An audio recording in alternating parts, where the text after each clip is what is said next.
বিয়ের প্রথম রাতেই তমালের সঙ্গে ঘুমোতে আসেন ওর মা কুলসুম বেগম। 50 পৌর এই নারী দরজা লাগানোর আধা ঘন্টা পর ঠক ঠক আওয়াজ করে হাঁক ছেড়ে ডাকাডাকি করে দরজা খুলিয়ে ফেললেন। তমাল দরজা খুলতেই বললেন, ভয়ের স্বপ্ন দেখেছি বাবু, তোকে নিয়ে ভয়ের স্বপ্ন দেখেছি। আমি এইখানে শোবো। বিছানার উপর ঘোমটা সমেত বসে থাকা সদ্য বিবাহিত বউটি ঘোমটা সরিয়ে হতভম্ব চোখে তাকালো। তমালও থতমতো খেয়ে গেল। আমতা আমতা করে কিছু একটা বলতে নিলে কুসুম বেগম এমন ধমক দিলেন, তমাল সরে গিয়ে ঘরে ঢোকার জায়গা করে দিল। বিছানার কাছে গিয়ে একবার নতুন বউ আবার ছেলের দিকে তাকিয়ে বললেন, বাতি নিভিয়ে শুয়ে পড়ো বউ, তোমার কিন্তু সকাল সকাল ওঠা লাগবে। আর এসব ভারী জিনিসগুলো এখনো পড়ে আছো কেন? আমি আর পারছি না, শুয়ে পড়লাম। তমাল দাঁড়িয়ে আছে, ওর দৃষ্টি সাইমার দিকে নিবন্ধ। সাইমা কিছু বলল না, শরীর থেকে ঘোমটা সরিয়ে নেমে এলো, বাথরুমে চলে গেল। ফ্রেশ হবার আগে চিন্তা করলো, এটা কেমন পরিবার হতে পারে? ছেলেকে বিয়ে দিয়েছেন অথচ বাসর রাতে ঘরের ভেতর ঢুকে পড়েছেন। কি কচি খোকা নাকি? আর যদি ছেলের সাথে থাকতে হয় তাহলে বিয়ে করালো কেন? এসব ভেবে রাগ ঝাড়তে ঝাড়তে সে কোন রকমে ফ্রেশ হয়ে বের হয়ে গেল। সাইমা সব পাল্টে একটা 3 পিস পরে এসে আয়নার সামনে দাঁড়ালো। চুলগুলো সব আছড়েছে। কুলসুম বেগম ফের মাথা তুলে বোঝা চোখে বলে উঠলেন, তমাল তুই বাবা আজকে নিচে গিয়ে শুয়ে পড়, নাকি তোর বাপের লগে শুবি? এখানেই শুবো, তুমি ঘুমো। সাইমার বুক চিরে বেরিয়ে আসা দীর্ঘশ্বাসের শব্দ কেউ শুনতে পেল না। সাইমা বিছানায় শুয়ে পড়তেই তমাল ঘরের বাতি নিভিয়ে রুম ছেড়ে বেরোলো। মন মেজাজ দুটোই চূড়ান্ত রকমের খারাপ লাগছে। এই মুহূর্তে একটা সিগারেট না জ্বালালেই চলছে না। আনিস সাহেব ড্রয়িং রুমের বাতি জ্বালিয়ে দেখলেন বারান্দা খোলা, সেখান থেকে দমকা বাতাস আসছে। বাইরে গুড়ি গুড়ি বৃষ্টি পড়ছে, আবহাওয়া বেশ শীতল। তিনি চপল গায়ে বারান্দার দিকে এগোলেন দরজা আটকে দিতে, কিন্তু তমালকে সেখানে দেখে বেশ অবাকই হলেন। তুই এখানে কি করিস? তমাল আচমকা চমকে উঠে পর মুহূর্তে নিজের বাবাকে দেখে খানিকটা ধাতস্থ হয়ে আনমনে উত্তর করলো, এমনি। তুমি কি জন্যে? কিছু লাগবে? তোর মা ঘুমিয়ে পড়েছে? হ্যাঁ, তোর মা এরকম ছিল না রে বাবু। যত দিন যাচ্ছে ও কেমন পাগলাটে হয়ে যাচ্ছে। ওকে নিয়ে কি করা যায় আমি নিজেও অনেক ভেবেছি। তমাল কোনো উত্তর করলো না। হাতের ভেতর জ্বলন্ত সিগারেট লুকিয়ে রেখেছিল বাবাকে দেখে, সেটা গ্রিল দিয়ে বাইরে ছুড়ে ফেললো। আনিস সাহেব দীর্ঘশ্বাস ফেললেন। আমি ওকে বোঝাবো, এখন তোর বিয়ে হয়েছে, তোর জীবনেও প্রাইভেসি দরকার। মাকে একটা ভালো সাইকিয়াট্রিস্ট দেখালে হয় না বাবা? ও কি ভাববে? আমরা ওকে পাগল ভাবছি। তমাল দীর্ঘশ্বাস গোপন করে। সাইমা খুব অস্বস্তি বোধ করছে। আমি ওকে কি জবাব দিব? বৌমার সঙ্গে আমি কথা বলবো, তুই এসব নিয়ে চিন্তা করিস না। এখন এভাবে দাঁড়িয়ে না থেকে এসে শুয়ে পড়, আমার ঘরে আয়। তমাল কথা বাড়ালো না, চুপচাপ আনিস সাহেবের পেছন পেছন তার ঘরে গিয়ে উপস্থিত হলো। এদিকে অনেক রাত হলেও সাইমা জেগে রইল। এপাশ ওপাশ করেও কিছুতেই ঘুম আনতে পারল না দু চোখে। পাশেই তার শাশুড়ি ভোস ভোস নাক ডেকে ঘুমোচ্ছে। বাহিরে বৃষ্টির তাণ্ডব মাঝরাত থেকে বড় বড় ফোঁটায় নামতে শুরু করেছে। পৃথিবী পুরোপুরি শীতল, আরামদায়ক। এমন আরামে কাতামুড়ি দিয়ে শান্তির ঘুম ঘুমানো যায়, কিন্তু সাইমার মনে হচ্ছে এই মুহূর্তে সে পৃথিবীর সবচেয়ে অশান্তিজনক জায়গায় রয়েছে। সাইমার তমাল প্রেম করে বিয়ে করেছে। তোমার যখন তার মাকে সবকিছু বলল তখন তার ইচ্ছায় শাশুড়ির সঙ্গে দেখা হয়েছিল। দুই একটা কথা হয়েছিল সাইমার। তখন ওনাকে কেমন একটা লেগেছিল, যেন সাইমাকে ঠিক পছন্দ করতে পারছেন না। সাইমার বড় আপু বললেন, সব শাশুড়িরাই একটু এমন হয়, সব মেয়েকে অনেক কিছু মানিয়ে গুছিয়ে শ্বশুরের ঘর করতে হয়। সাইমা তাই খুব একটা পাত্তা দিল না। বিয়েটা হয়ে গেল, কিন্তু আজ তার এমন আচরণে সাইমার ভেতরটা ফেটে যাচ্ছে। মাথার ভেতর একটি প্রশ্ন বারবার ঘুরে ফিরে আসছে, সে কোনো ভুল সিদ্ধান্ত নিল না তো? শেষ রাতের দিকে চোখটা লেগে এসেছিল।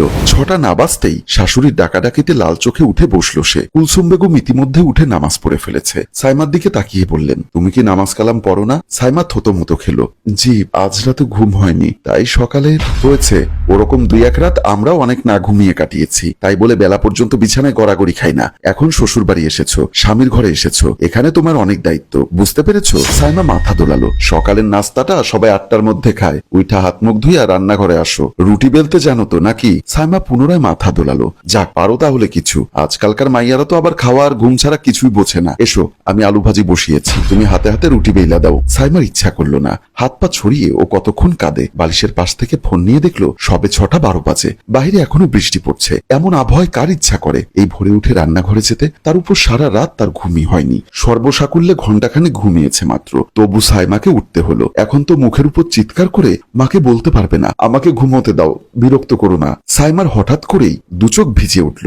মায়ের মমতা এখন হাড়ে হাড়ে বুঝতে পারছে সে। কুলসুম বেগম একা একাই গজগজ করতে করতে কাজ করছেন। সাইমা রান্নাঘরের দরজায় গিয়ে নিঃশব্দে দাঁড়ালো। কুলসুম বেগম তার উপস্থিতি টের পেয়ে রাগ সমেত বললেন, মেয়ে মানুষের এত ঢেলামি করলে হয় না বউ, তুমি নতুন এসেছো তাই কিছু বললাম না, কিন্তু আমার সংসারে সব টাইম টু টাইম হওয়া চাই। কতক্ষণ আগে বইলে আসছি আর মাত্র আসছো? যাও, ওইখানে আটার বয়ম আছে, আর এই পাতিলে সবসময় আমি রুটির ডো বানাই, বেলন পিড়ি লাল ড্রয়ারে, বের কইরা তাড়াতাড়ি রুটি বেলো। সাইমা চুপচাপ সবগুলো আদেশ পালন করতে লাগলো। তমালের ঘুম ভাঙলো 10টার কিছু সময় পর। সে উঠে কতক্ষণ ঝিম ধরে বসে রইল। তারপর হঠাৎ করে মনে পড়লো গতকাল তার বিয়ে হয়েছে, আর বাসর রাতে তাকে শুতে হয়েছে বাবার ঘরে। তমাল হন্তদন্ত হয়ে উঠতে যাবে এমন সময় নজরে পড়লো সাইমাকে। এক কাপ চা হাতে মেয়েটা এসে পাশে দাঁড়িয়েছে। Good morning. তমাল একটু হেসে বলল। সাইমা প্রতি উত্তর করে না। বিছানার পাশের টেবিলে চায়ের কাপ রেখে চলে যাওয়ার জন্য উদ্যত হতেই পেছন থেকে তমাল খপ করে ওকে ধরে টেনে বিছানার উপর বসালো। সাইমার রাগ হলো। মৃদু ধাক্কায় তমালকে সরিয়ে চলে যাওয়ার জন্য তোড়জোড় করলেও বিশেষ সুবিধা করতে পারল না। তমালের এক হাতে শক্তির কাছেই ও পুরোপুরি কাবু। তমাল সাইমার ঘাড়ের ভেতর মুখ কুচলো।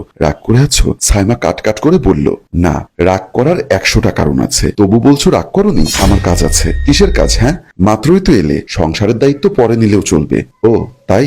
সাইমার একটু হাসি পেল এবার। সে ঘুরে তমালের মুখোমুখি বসলো, হাত দুটো মেলে ধরে বলল, দায়িত্ব নিয়ে তো এখনই ফোসকা হয়ে হাতে পড়ে গেছে তমাল। বাদ বাকি দিনের হিসাব বাদই দেই। সত্যি সংসার যে এত রূঢ় হতে পারে আমি আগে বুঝলে আরেকটু ভেবেচিন্তে ডিসিশন নিতাম। তমাল বিস্ময়ে হতবাক হয়ে গেল। সাইমার হাতের 3 জায়গায় বড় বড় সাইজের ফোসকা পড়া। ফর্সা হাতটা বিদঘুটে দেখাচ্ছে। তমাল সাইমার হাত দুটি টেনে নিল। কিভাবে হলো? হ্যাঁ, তোমার মাকে জিজ্ঞাসা করো না। সাইমা হাত সরিয়ে উঠে পা বাড়ালো। তমাল গেল মায়ের কাছে।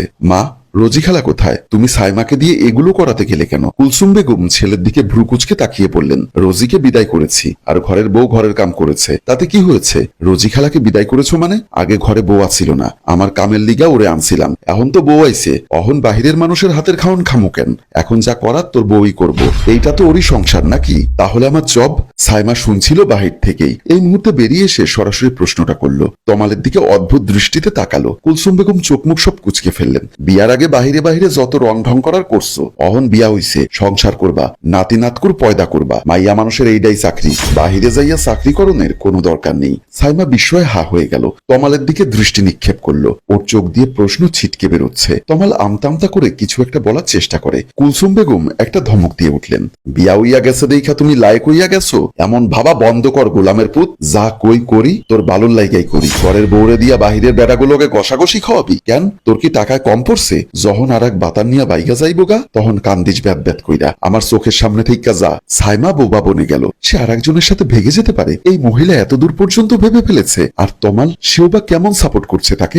রাগে দুঃখে সাইমার চোখে পানি চলে এলো। সে নিজের রুমে চলে গেল দ্রুত পায়ে। তা দেখে কুলসুম বেগম আবার নাক ছিটকালেন। কিছু হইলে ঘরে দৌড় দেয়, অসভ্য মাইয়া মানুষ। তমাল আহম্মকের মতো চুপ করে দাঁড়িয়ে আছে। সে কাকে কি বলবে কি বোঝাবে কিছুই মাথায় ঢুকছে না। সাইমা সমানে কেঁদে যাচ্ছে। ঘরের কাটায় রাত 9টা। কিছুক্ষণ আগে কুলসুম বেগমের করা কথাগুলো সাইমার বুকে আঘাত করেছে। বাড়িতে সবসময় মাছের মাথা, মুরগির ভালো ভালো টুকরোগুলো মা ওর জন্য তুলে রাখতেন। সাইমা রাগারাগি করত। খেতে না চাইলে মা বলতেন, 2 দিন পর শ্বশুর বাড়ি চলে গেলে কি খাবি না খাবি? আমার কাছে যতদিন আছিস আমি মন ভরে তোকে খাওয়াই, দেখি হাকর খাইয়ে দেই। সাইমার অস্বস্তি হচ্ছে বুকের ভেতর। সে বড়সড় একটা ভুল করে বসেছে। শুধুমাত্র তমালকে চিনে জেনে বিয়ের মতো একটা সিদ্ধান্ত নেওয়া উচিত হয়নি। তমালের পরিবার সম্পর্কে ওর খোঁজ খবর করা উচিত ছিল।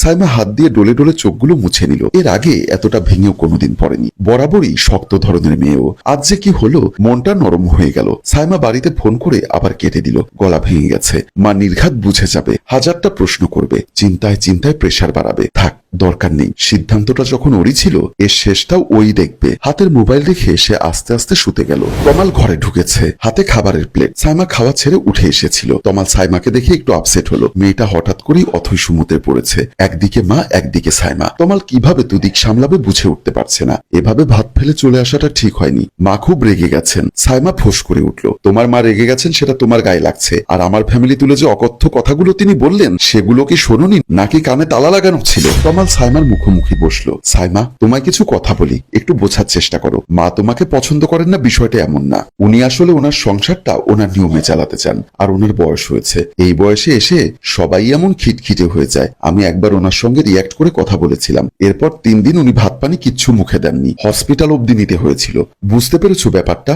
আমি, বাবা, আমরা সবাই মানিয়ে নিচ্ছি। তুমিও একটু মানিয়ে নিতে চেষ্টা করো প্লিজ। ওনারা আর বাঁচবেনি বা কদিন। তুমি একটু শান্ত থাকো। I request. নাও এবার খাবারটা খেয়ে নাও। সাইমা দীর্ঘশ্বাস ফেলল। তমালুর হাত জোড়া চেপে ধরে বলল, সব ঠিক হয়ে যাবে, বিশ্বাস রাখো। ঘড়িতে রাত 12টা। সবকিছু গুছিয়ে সবেমাত্র শুয়েছে দুজনে। তমাল খুব এক্সাইটেড। বিয়ের দ্বিতীয় রাত হলেও আজ হয়তো সাইমাকে কাছে পাওয়া হবে। সারা দিন অনেক ঝড় ঝঞ্ঝাট গেলেও এই মুহূর্তে সাইমার মেজাজ ভালো আছে। স্বামী সোহাগের কথা ভেবে মনে মনে সেও আপ্লুত বোধ করছে। তমালের বুকে মাথা রেখে শুয়ে শুয়ে তমালের অনেক বকবকানি শুনছে সাইমা। ঠিক এমন সময় দরজায় টোকা পড়ল।